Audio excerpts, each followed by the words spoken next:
Hi everyone. Today we have the pleasure to be with Ashley, which is not here right now yet, Dina and Lulu, known worldwide as the Mamas. Good morning, Mamas. It's a pleasure to be with you today. How are you? Good morning. Thank Good you morning. for having us. We're good. Yep. We're so How are happy to you? be joined with you today. And now, well, let's get straight into the questions. So first of all, we are going to talk. Ashley is here. Oh, surprise. Yay! Hello, Ashley. Hi, welcome. Welcome. Okay, so now that we're all together, we can start. So first of all, we want to talk about Melodifestivalen. You are back in Memphis for the third time actually in a row.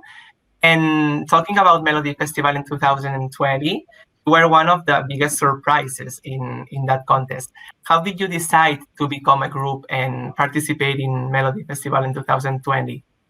Ash, you want Sure. I think that just off of coming from Eurovision with John and us actually deciding to stay together and sing together, it was kind of inevitable that we would do Mellow that year. It was like, why not? So, yeah, it was kind of just like it was supposed to happen. It was like the next step. So, yeah. Which is probably weird for a new group. Like the first step you do is mellow, but of course we loved the year with John. Well, and these two times that you took part in Melodifestivalen, you got great results. How does it feel to be supported by Swedish public so much? I mean, I know what it means for me. It's crazy, but I don't think that we would be able to do what we do without them, without all of the people that have supported us here and worldwide, really. But as far as the Swedish community, everyone here, I'm mind blown. I'm not even from here, and I'm mind blown. So yeah. I mean, for me, being a kid, I've been watching Mellow and like singing here all my life, and it's too big to kind of take in, because I didn't know that people would be that loving, and us not being known as a group, and wow, it blew up. It's just amazing. Mhm. And we get so much love. Like, wow. So you are participating this year, obviously, after winning last year. And does it feel somehow different this time in 2021 for you? Yeah, it feels different. I think every year that we've done it has felt different, a little bit different than the year before.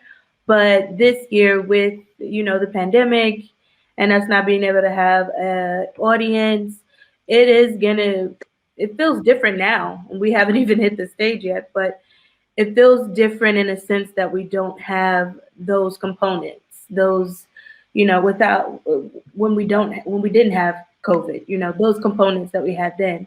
But in a sense of like us working, our work ethic, our being prepared, that's the same. That doesn't change. But yeah, it's going to be a little bit different. And I think that we're up for it, though. We're excited. That's important. Also, in some way, you're not as stressed because we already did so well last year. So this year is more just go in there because we have a song we want to give. And with this new year, you have this new song in the middle. How would you define it? In the middle, I mean, you know what the mamas stand for. We stand for love and hope and, just lifting each other up. That's kind of what our song is, but it has more of a personal message to us individually. And also, I think it's a little bit more mature than Move.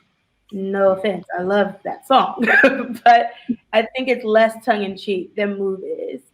It has a really good melody.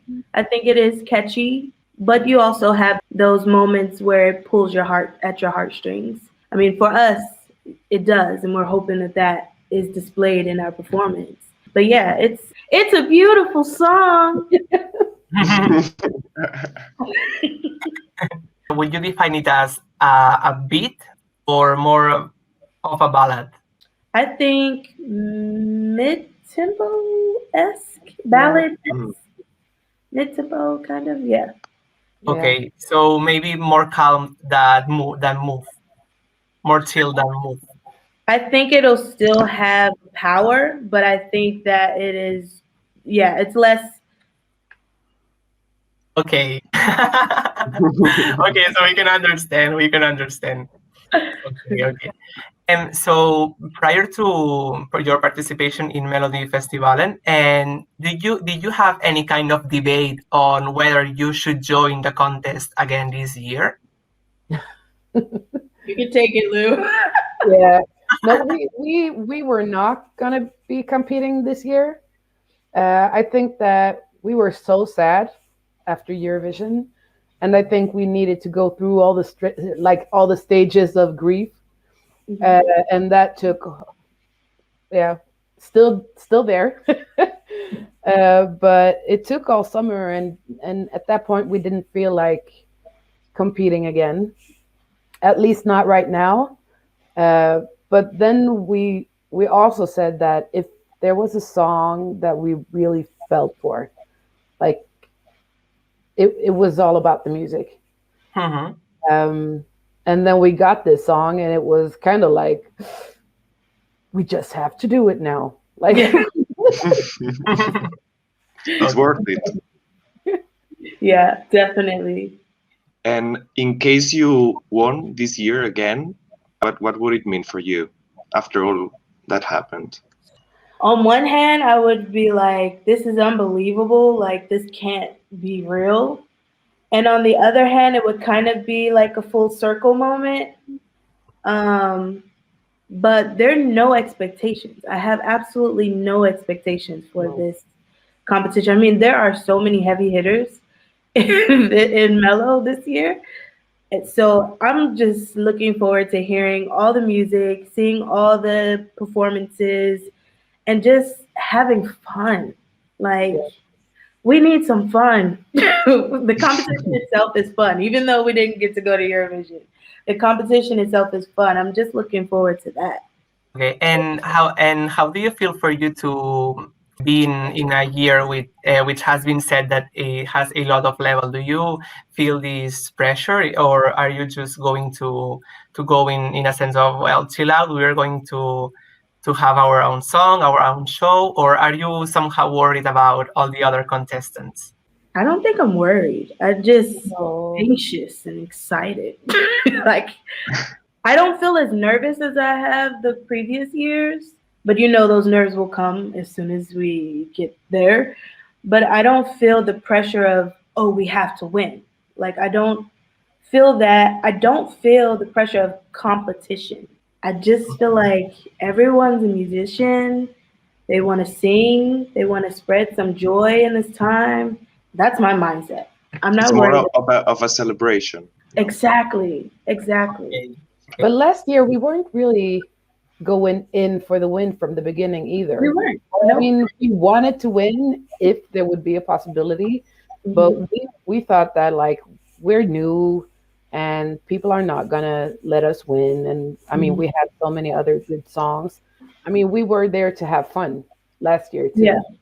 Okay. Yeah. And could you give us any hint on what's the performance gonna look like? Wouldn't you like to know?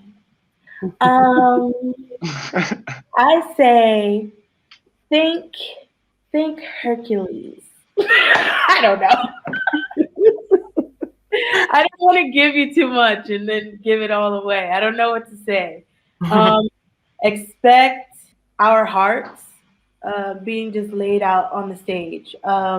We are really working hard. Like, we have stepped our game up for this year just because we feel like the fans, our family, everyone that has been encouraging us, we owe this to them. This song, our hard work, our hearts. So I suggest that you expect expect us just leaving it all on the stage. Okay, so we will be waiting for that. And did John Lundvik give you any tips for this year? He didn't even know we were doing it. No. Oh,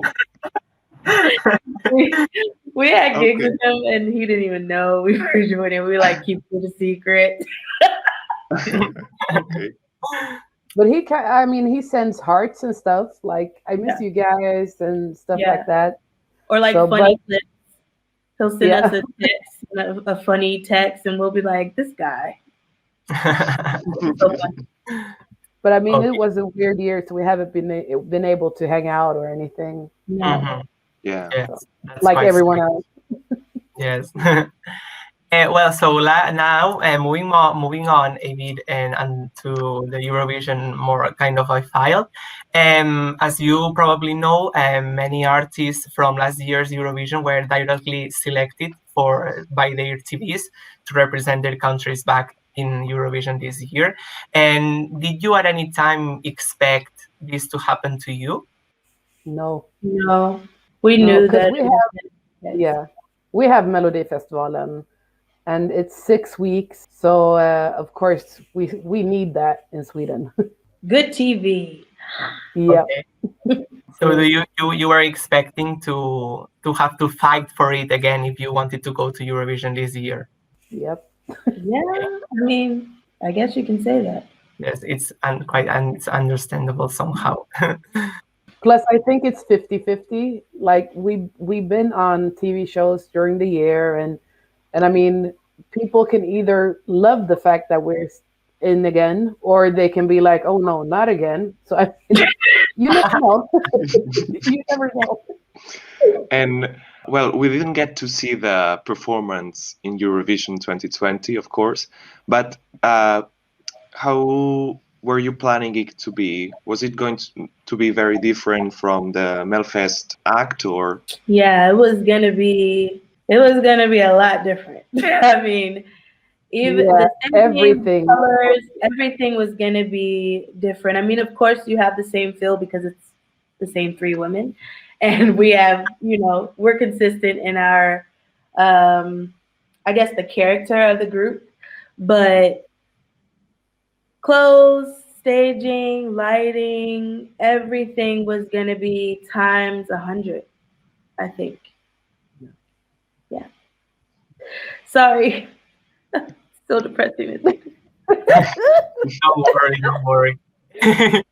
Don't worry. I think you have a amazing chance to be on that stage again. So we'll have just to wait and see.